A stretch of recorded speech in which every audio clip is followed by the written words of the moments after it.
Kaos spesial dari Starting Eleven. Klik link di deskripsi untuk pre-order ya.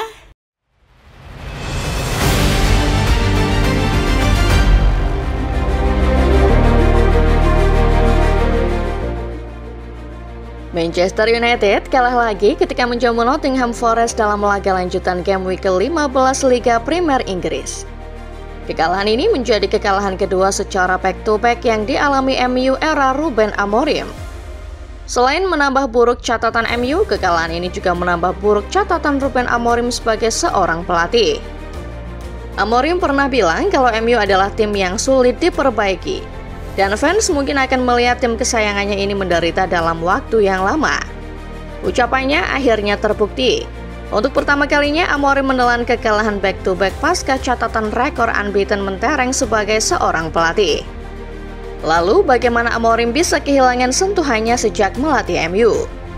Sebelum menyimak videonya, jangan lupa subscribe, like, dan nyalakan notifikasinya, supaya tidak ketinggalan video-video menarik dan terupdate seputar dunia sepak bola setiap harinya dari channel Starting Eleven Moment.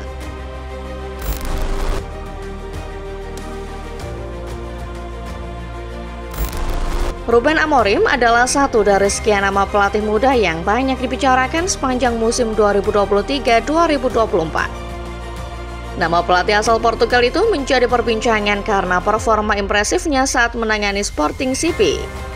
Di bawah besutan Amorim, Sporting kembali menemukan jati dirinya sebagai salah satu klub tersukses di Portugal. Di musim 2023-2024, Amorim menyetel Sporting menjadi sebuah kekuatan yang menakutkan di Primeira Liga Portugal. Mantan klub Cristiano Ronaldo ini sukses melahap 11 pertandingan awal musim ini dengan kemenangan. Praktis, Sporting bertengger nyaman di urutan pertama dengan koleksi 33 poin. Untuk alasan itulah, Ruben Amorim pada akhirnya menjadi incaran klub-klub raksasa, terutama klub-klub Premier League yang sedang gencar berburu pelatih. Namanya sempat masuk radar Liverpool, namun akhirnya manajemen The Reds tidak melakukan pendekatan lebih lanjut. Amorim juga memutuskan untuk bertahan sehingga Liverpool akhirnya beralih ke Arne Slot. Pasca pemecatan Erik ten Hag dari kursi manajerial Manchester United, Amorim muncul sebagai kandidat paling kuat untuk menggantikan peran arsitek asal Belanda itu. MU memberinya mandat khusus untuk mengembalikan tim ke jalur kemenangan. Manajemen berharap apa yang ditunjukkan Amorim di Portugal bisa membuat MU bangkit dari keterpurukan selama lebih dari satu musim ke belakang.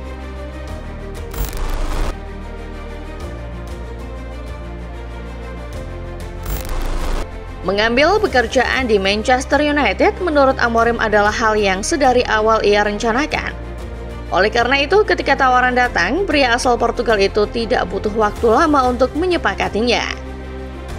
Sayangnya, Amorim pada akhirnya memahami alasan utama mengapa MU selama ini terpuruk bersama Erik ten Hag.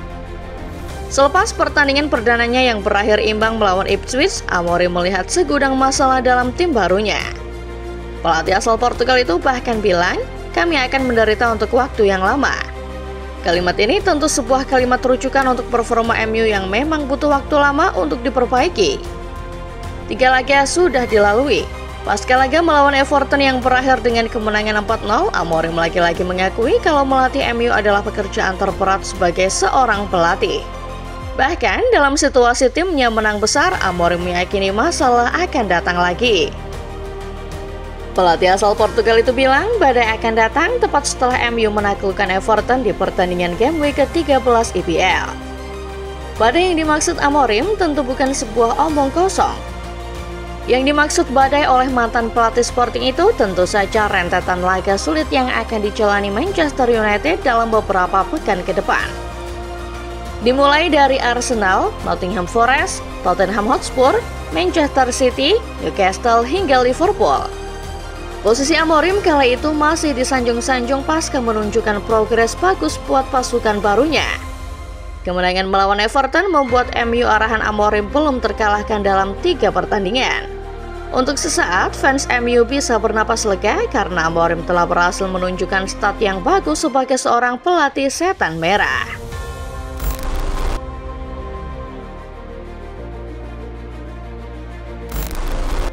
Ketika Premier League memasuki pekan pertandingan ke-14, Ruben Amorim akhirnya paham bahwa apa yang pernah ia ucapkan di awal musim adalah sebuah fakta.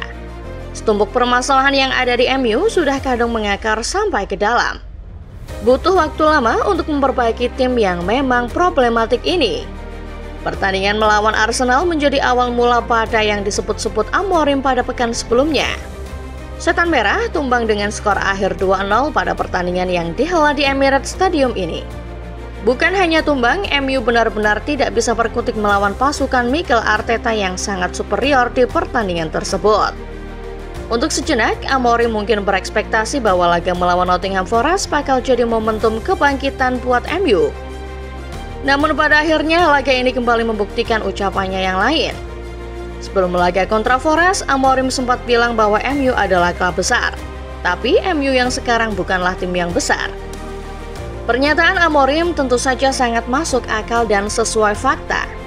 Sebagai sebuah klub, Manchester United memang merupakan klub besar dengan basis fans yang sangat banyak di seluruh dunia. Tapi untuk sebuah tim, Bruno Fernandes dan kolega sejauh ini tidak menunjukkan ciri-ciri sebagai sebuah tim besar. Inilah yang terlihat di laga melawan Nottingham Forest.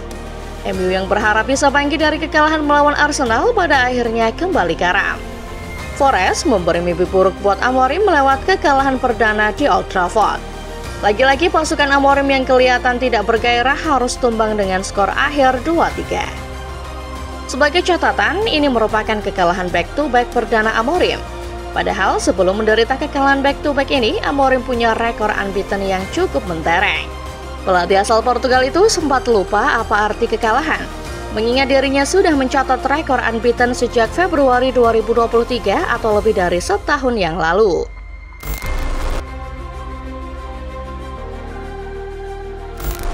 MU dan Amorim sepertinya memang sudah ditakdirkan untuk berjodoh. Untuk sebuah alasan, MU percaya Amorim adalah sosok yang tepat untuk membawa mereka bangkit dari keterpurukan. Di sisi lain, Amorim pun percaya bahwa ada satu potensi tersembunyi dari skuad MU untuk kembali bangkit. Walaupun Amorim sendiri tahu kalau klub ini sudah rusak parah. Menjadi pelatih baru untuk sebuah tim di pertengahan musim selalu saja sulit bagi seorang juru taktik. Amorim memahami hal ini. Akan tetapi, pelatih asal Portugal itu menolak menyerah. Dirinya tahu bahwa melatih MU adalah pekerjaan paling sulit di seluruh dunia. Namun, Amorim ingin berkomitmen untuk menerima segala risiko atas pilihan yang sudah ia buat. Setidaknya masih ada 23 pekan ke depan, plus pertandingan-pertandingan di Piala FA, Piala Liga, dan Europa League untuk membuktikan kapasitas Amorim sebagai seorang pelatih.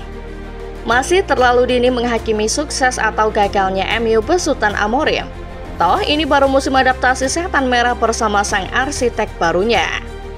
Sayangnya, untuk bisa bangkit dari keterpurukan, Amorim harus melewati satu momen yang ia sebut badai terlebih dahulu. Setelah Forest, MU akan berhadapan dengan Victoria Pleasant di UEL sebelum akhirnya bertandang ke Etihad untuk menghadapi rival kota Manchester City. Badai akan terus berlanjut dengan laga kontra Tottenham di Piala Liga sebelum puncaknya berakhir dalam pertandingan kontra Liverpool di EPL. Masih ada harapan melihat magis Amorim bersama MU. Amorim sendiri mengatakan kalau di Sporting ia juga mengalami masa-masa sulit di awal kedatangannya. Hanya saja ia tidak merasakan tekanan dan sorotan sebesar di MU kala itu. Jadi, mari kita lihat apakah Amorim bisa memperbaiki setumpuk masalah MU atau tidak. Itulah dia ulasan mengenai kekalahan MU yang lagi-lagi menyoroti setumpuk masalah yang ada di tim ini. Kompetisi masih panjang, jadi jangan buru-buru menghakimi Amorim gagal di MU. Football Lover sendiri bagaimana? Apa komentar kalian setelah menyaksikan satu lagi kekalahan MU di laga kontra Nottingham Forest? Komen di bawah ya.